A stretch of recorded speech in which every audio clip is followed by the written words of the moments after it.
Hi, I'm Richard. I'm the Sales Tax Administrator for the City of Longmont. Today we're going to be talking about the City of Longmont and sales tax. So, the City of Longmont is a home rule city. That means we administrate our own taxes. We're one of about 71 cities in the state of Colorado. Denver, Boulder, Fort Collins, Colorado Springs are some of the other ones, so larger populations. We've been a home rule city since the 1950s. Our sales tax code differs from what the state does. It's very similar, but it does differ a little bit. If you have any questions about that, please contact our city. So, what is sales tax? Sales tax is anything that's collected and remitted by a retailer on sales from any kind of transaction in the City of Longmont. Basically on the transfer of title, possession, or use of tangible personal property. Tangible personal property will be very important later on. The money that we receive is used for different things all over the city.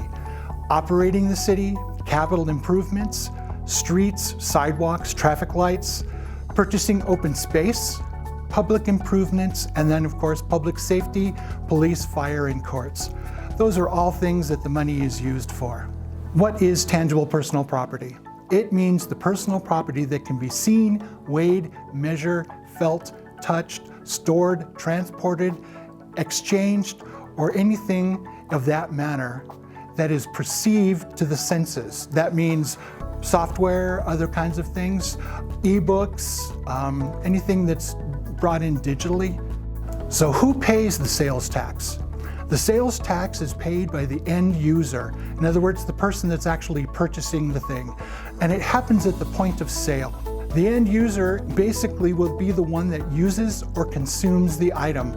So that means anything that's being used, anything that's being consumed, food, etc., all is subject to sales tax. Any kind of thing that we consider tangible personal property. Sales tax is calculated at the point of sales. In other words, the location where it is purchased or delivered to. So what is the sales tax rate? As you can see on the slide, there are 4 components to the sales tax. There's the state of Colorado, RTD, a special district, which is science and cultural, museums, etc., and Boulder County. There is also the City of Longmont. Now the first 4 are all collected by the state of Colorado, and then they submit it to each of the people every month. The City of Longmont, of course, collects their own. The sales tax rate for Colorado is 2.9%. RTD is 1%, Special District is 0.1%, and Boulder County is 0.985%. The City of Longmont is 3.53%. That's the amount collected and remitted to the different taxing authorities by the retailers, by the people selling the items. Now, if the sale is located in Weld County, you need to contact our office because the sales rate can be a little different because Weld County does not collect sales tax like Boulder County does. Now let's talk about point of taxation. Point of taxation, delivery or possession of the point of taxation, when a purchase is made at a business or a physical location in the city, physical nexus we call it, the point of taxation is when the merchandise is taken by the buyer. For an out-of-city or state sale, there is something new which is called delivery taxation or economic nexus. It is when item or items have been delivered to a buyer who lives in the City of Longmont from a place that's outside of the City of Longmont. There was a change made in the city code last year based on the Wayfair versus South Dakota Supreme Court decision. That happened in 2018. So in the Supreme Court case, it was ruled that basically sales tax is due at the point of sales. And that's when the item or items that were purchased for business without physical nexus or a physical presence in the city are delivered into the city when the end user actually receives that merchandise. This is called delivery taxation or economic nexus. There was another change made kind of in the same vein is marketplace facilitators. That is that the marketplace facilitators that connect online marketplace sellers from the outside to buyers inside of the City of Longmont. It is their responsibility to collect, report, and remit sales tax on items delivered to the home city and the marketplace sellers. businesses like eBay, Amazon, Etsy, and other kind of marketplace facilitators. Those are people that are actually going to collect and remit them to the City of Longmont directly. Let's talk about licensing. On any business or person engaged in business in the City of Longmont, they are required to obtain a sales and use tax license.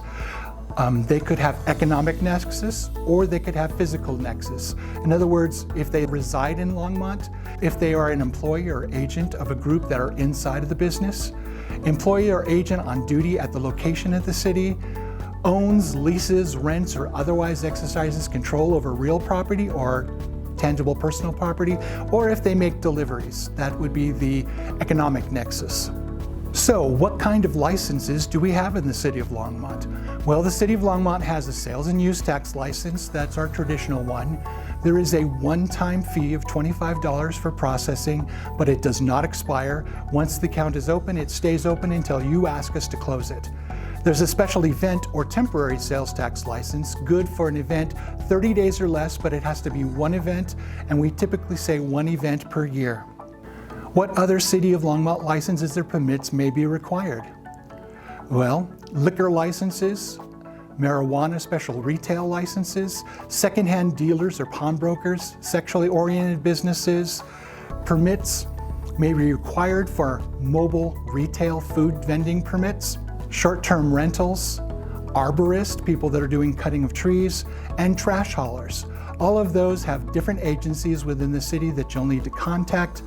At the end, we'll talk about which groups of people are the ones you're going to speak to. When you're going to do a sales and use tax license with the City of Longmont, you can apply online. As you can see on the slide, there's our site, https://longmont.munirevs.com. Munirevs is our sales tax software. Like I said, there's a one-time processing fee, and it goes on until you ask us to close it. Allow approximately 2 weeks for the license to go through, but typically it's a little faster, and we just send you an email letting you know what the account number is, the license number is the same, and how to set it up so that you can actually go online. Filing frequency is a main part of our licensing. Basically, you could be monthly, quarterly, annually, but it's based on the amount of revenue. In other words, how much sales tax you're going to be paying to us every month. If it's $50 or less, then basically you can be quarterly. If it's more than $50 per month, then you would have to be monthly. Annual is specifically for people that will not be collecting any sales tax, so 100% service businesses. Just to let you know, there are other departments that will be reviewing the sales tax applications, just in case there's questions or things that they have. If you're opening a restaurant or something, the fire department, they may contact you. The planners and zone people may want to contact you. And then if you're doing a mobile food truck, then you're going to be talking to the folks over in planning and zoning. They basically will make sure that everything's inspected and that everything is up to date. Also, short-term rentals, so Airbnbs, et cetera, those will also be inspected and will need a special permit as well. Does a contractor need a sales and use tax license? If they have a City of Longmont contractor's license and do not collect any sales tax, then they do not need one of our licenses.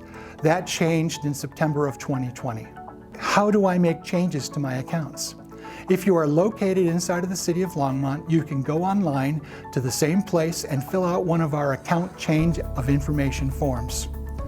If you are located outside of the city, you can contact our office and we can make the changes on the phone.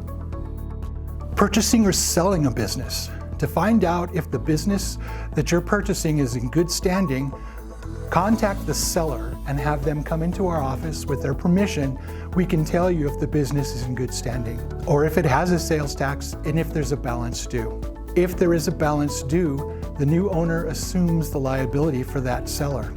The seller must file a final return and close the account, and it must have a zero balance due at close. The buyer must apply for a City of Longmont sales and use tax license for the new owner. With most business sales, there are assets that are being purchased. There could be tables, chairs, desks, computers. Those assets purchased will have a tax obligation. Taxes on those will be filed on a one-time initial use tax form, and it is due the 20th of the month following when the business starts. If a business has a change in entity type, in other words, from a sole proprietor to an LLC or corporation, please contact our office. That could cause a change in the license. We would need to close down the current license and we would have to reopen a new one. Okay, let's talk about use tax. Use tax is a complement to sales tax. It works similarly to sales tax, however, it's due when items were purchased and no sales tax was collected. This commonly occurs when the seller fails to collect the sales tax on a taxable transaction. Here's an example. If an item was purchased online without paying City of Longmont sales tax, then the person purchasing and using the items are responsible to pay the City of Longmont for the use tax. One of the biggest groups that owe use tax are businesses buying items to be used in their own businesses and don't pay any sales tax for the purchase. Another example is when a business purchases items to be resold to an end user, then they pull items from that inventory and they use them for gifts, samples, or prizes. Tangible personal property that no sales tax was paid because it was to be resold. And the people that are going to be using it are actually not paying for them at all. This is subject to use tax. So the seller, the person that's actually using the gifts, samples, or prizes, will need to pay use taxes on those based upon the amount they actually paid for them in the beginning. Initial use tax form. Let's talk about that. As stated before, the initial use tax form is a type of use tax on items being purchased due to the sale of assets when purchasing a business. That is a one-time form. You fill it out once and then you're done. Another example of use tax is when you're pulling a building permit. Contractors will go to the building inspection department within the City of Longmont to pay their tax when pulling the permit. This is calculated by using 50% of the total project cost as an estimate of that as material costs, and then the use tax is based on that. They'll be collecting City of Longmont, but they'll also be collecting Boulder County tax as well. And the reason because we have a deal set up with Boulder County. They collect the taxes when people register their vehicles. We collect on building permits, and we exchange the amounts for each of the places once a month. How has the new destination taxation or economic nexus changed use tax?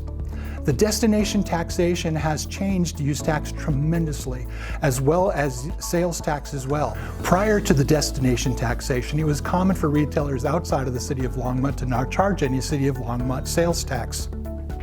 Shipping items via common carrier into the City of Longmont. This would mean that the purchaser inside of the city was not charged sales tax, therefore they would be responsible to remit use tax to the City of Longmont. Now destination taxation is calculated based on the buyer's address when shipping to the buyer's location. So when someone in the City of Longmont buys something, they would have things delivered there, they take possession, that's when the taxation would be done, and there would be sales tax done. In essence, basically, use tax may be a thing of the past with all of the new rules going on for sales tax. So going forward, you probably won't see very much of use tax going on, at least not for individual people. Exemptions for sales tax. Now let's talk about what things could be exempt from sales tax. These are the kinds of things like nonprofit businesses, 501c3s, a business with a State of Colorado exemption certificate. Churches are a good example of that, and other nonprofit groups. Another groups are government agencies, federal, state, and city offices, and schools. They're exempt when they're purchasing things for their own use. As stated before, anybody that's getting a Colorado Department of Revenue resale license can buy things that they're going to be reselling tax-free, because the taxes will be based upon the end user, the people that are actually using or consuming those items. Service businesses, those that are 100% service and will never collect sales tax, are also exempt from sales tax of the City of Longmont. Other kinds of exemptions are machine and machine tools used in manufacturing, defined as the end product must have a different and distinct end form from the product name from its original component or components. The next group is basically R&D equipment, or research and development equipment, used for measuring and inspecting equipment. For the first 2 years, only after the purchase, of the use of equipment are exempt from sales tax. Please contact our office if you have any questions or concerns or want to know if you meet the qualifications for these exemptions. How an invoice can change the amount of taxability. Here's an invoice on something that's typically broken out between labor and materials, or labor and parts.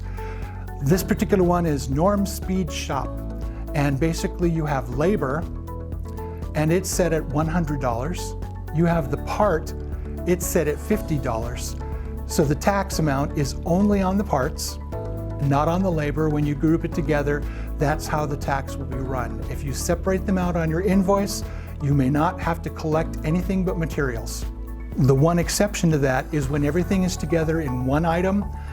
If it is not broken out, then it's taxable for the entire amount of the invoice. Here's an example of something that has shipping and handling broken out. Shipping and handling in the city of Longmont is taxable for Longmont, but it is not taxable for the state. So you'll notice in this one that there are taxes on the parts at 8.515. That's the tax rates for everybody. Then you have for shipping only the tax rate for the city of Longmont, 3.53%. You'll see that that's how it's broken out and that's how it's paid. Here's an example. If for whatever reason you're in a food truck or at a bar or somewhere where it's easier to collect a round amount of money, and basically you want to back out the taxes after the fact. Here's an example that shows hot dogs and coffees, something on a stick, and burgers that are basically, set at a set price. We have a total amount of $39 for all of these goods that someone purchased. We take a calculation of $39 divided by 1.8515, which is the tax rate, and it tells us that the sales are actually $35.94. When you run a calculation after that shows the taxable sales of $35.94, and then you take that times 0.08515, then you end up with a full tax rate of $39. That's a way you can back out the taxes after the fact. And there are a number of businesses, small businesses, etc., that do these kinds of things where transactions are really fast. So the City of Longmont sales tax return forms. When are the return forms due? They're always due on the 20th of the month following the period. So on a monthly filer, it would be the 20th of the month after the filing of the month. If it's for quarterly, then it would be after 3 months, January, February, March, it would be due in April, etc., etc. Annual filers would be due in January. So everybody files in January, whether they're monthly, quarterly, or annual. You can go online to our filing online at that same web address. You can create a login, and using that login, you can tie your business with that account, and then you can actually go online and file your returns. So what are the fields on the form? Well, the first couple of fields have to do with gross sales and service. The first one is the full gross sales and service, in other words, what you made before taxes, and then you add any bad debts that you collected over that time, and the total amount goes on line 2B. After that, you have all of the deductions.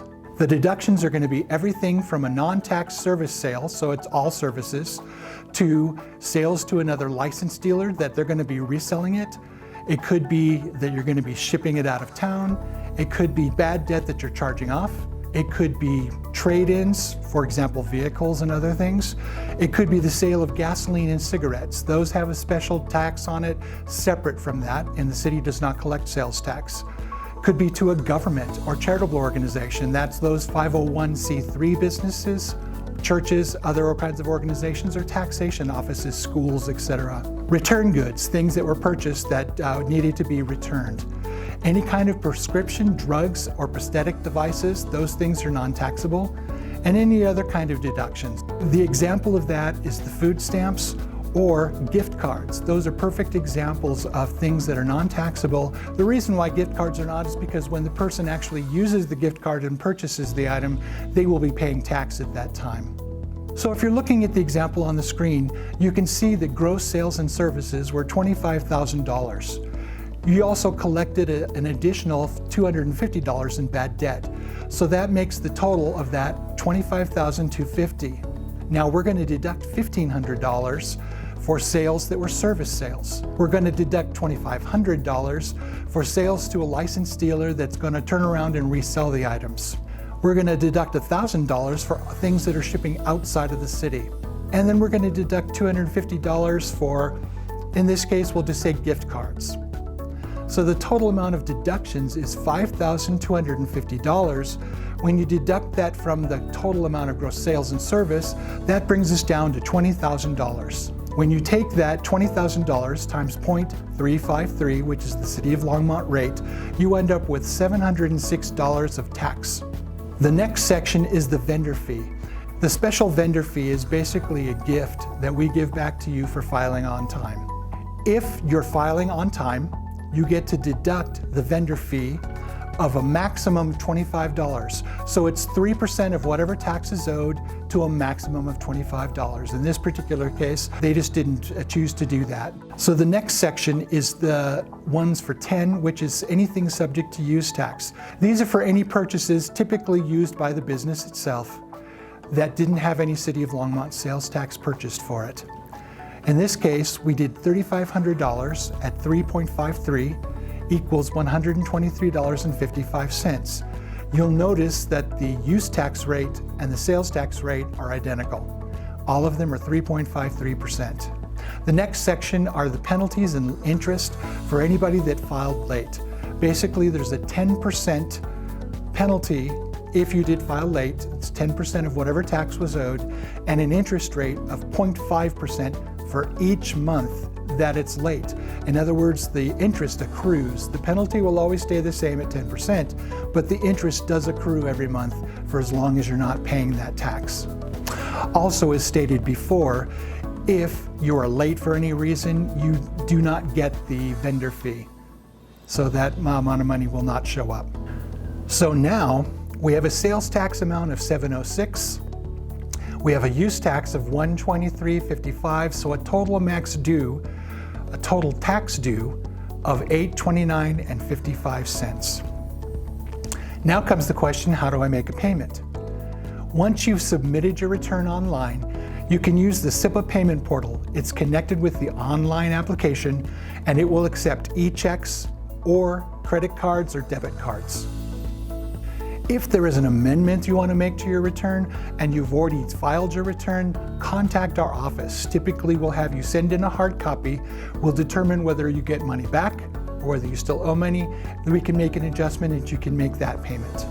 Now we're going to talk about audits. How are they chosen? Audits are routine. Sales and use tax audits are conducted on all businesses, regardless of the industry or the size of the business. Basically, the records to be reviewed are for 36 months, including but not limited to fixed assets, purchase invoices, sales invoices, supporting schedules for returns, and other supporting documentation.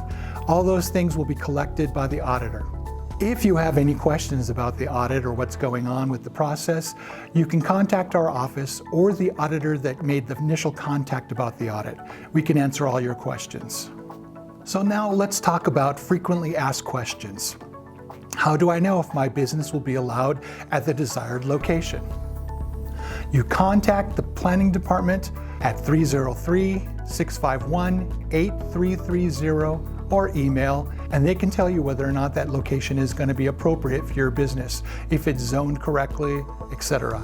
You can also check with building inspection to see if there's any building modifications that must be made to your house or business, wherever it may be, to see for that particular business.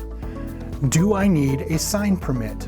Yes, all business identification signs, wall-mounted, whether it's freestanding or not, are required to have a sign permit. The only businesses signs that are exempt from this are on window signs. And once again, please contact the planning department if you have any questions. The location of my business was used as an auto repair shop for the last 30 years. Why do I need to check and see if I can continue to run an auto repair shop at that location? Well, over the years, zoning regulations may have changed, and so you need to check with those folks to make sure, depending upon the kind of work that was done there, whether it's still applicable and can be used in that capacity. Again, you're going to be contacting the planning department to see if there's any zoning changes or any things that may impact your business. I want to open a business in my home. Is that allowed? The city allows home-based businesses, home occupations in many cases, subject to certain specific guidelines. A home occupation affidavit is located in our current sales and use tax application. This section is required to be completed when a sales and use tax application is filed. Does the city allow mobile food trucks and/or push carts? Is there separate license for this type of business? The city permits mobile food vendors in most non-residential zoning districts. All mobile retail food vendors are required to have a mobile retail food vendor permit, even if they are only participating in one special event. The permits are $100 per year and are good for 365 days from the day they are issued. I want to sell, serve, or manufacture alcohol at my business. Do I need to do anything special? Well, yes, depending upon the nature of the business, you will need a local liquor license and/or license from the state. For additional information, you can contact the city clerk's office. Other resources when starting a business. I'm going to do a brief overview of the different kinds of things that can help. The State of Colorado Department of Revenue, I've put on this slide the website for them. They're a marvelous resource to help with both state and with city regulations as far as being able to answer questions what the state of Colorado files for, etc. The main offices are in Denver. They also have offices in Fort Collins, Colorado Springs, Grand Junction, and Pueblo. Another great resource is the Colorado Secretary of State. You will register your business name. Here's the website, sos.state.co.us. You will register your trade name, and that way, when you get your number and registration from them, you can open up a checking or savings account in the business name. And of course, there's the federal government, irs.gov. Apply for an EIN or an employer identification number. That is, if you have an LLC or corporation, that becomes the business's official identification number. Some additional city resources is the city clerk's office. That's for liquor, retail marijuana, secondhand pawnbrokers, etc. Planning and development services for mobile retail food vending. Business permits, contracting, licensing and sign permits for any kind of sign permits. Longmont Fire Department for any kind of fireworks stands. The Forestry Service for tree trimming. And Public Works and Natural Resources for private trash haulers. Our contact information for Sales and Use Tax Division. We are at the City of Longmont's building at 350 Kimbark Street, Longmont, Colorado, 80501. Once again, I'm Richard. I'm the Sales Tax Administrator. We also have Joel, who is our Sales Tax Accountant, or Sue, who is our Sales Tax Technician. You can contact us either from email on the slide or our phone number 303-651-8672. Please feel free to contact us. Our office hours are Monday through Friday, 8 a.m. to 5 p.m. Thank you for spending time watching our City of Longmont Sales Tax Seminar.